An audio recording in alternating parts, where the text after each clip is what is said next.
দুরুদ, ইস্তেগফার, দোয়া ইউনুস, এই তিন আমল পাশাপাশি ইয়াজাল জালাল ওয়াল ইকরাম, এই চারটা জিনিসকে এমনভাবে ধরছে, বিশেষ করে দুরুদ, স্পেশালি সারাক্ষণ দুরুদ।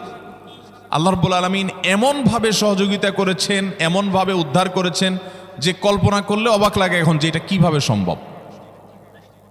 ভাইরা আমার, এক সাহাবী নবী করিম সাল্লাল্লাহু আলাইহি ওয়াসাল্লামের কাছে এসে বলছি, ইয়া রাসূলুল্লাহ, আমি যে দোয়া করি এই দোয়ার মধ্যে আমি নিজের জন্য করব, আমার ছেলে মেয়ের জন্য করব, অনেক কিছু করব, এটা সেটা, রিজিক চাইবো, সুস্থতা চাইবো, অনেক কিছুই তো আল্লাহর কাছে চাইবো।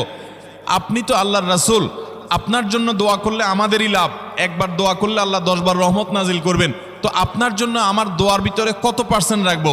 সাহাবী বারবার বিভিন্ন পার্সেন্টেজ বলছিলেন যে 3 ভাগের 1 ভাগ আপনার জন্য রাখি ইয়া রাসূলুল্লাহ, অর্ধেক রাখি, আরো বেশি করে রাখি। তিনি যত বলছেন নবী করিম সাল্লাল্লাহু আলাইহি ওয়াসাল্লাম আরো বাড়ানোর জন্য তাকে উৎসাহ দিচ্ছিলেন। এক পর্যায়ে যখন তিনি বললেন, ইয়া রাসূলুল্লাহ,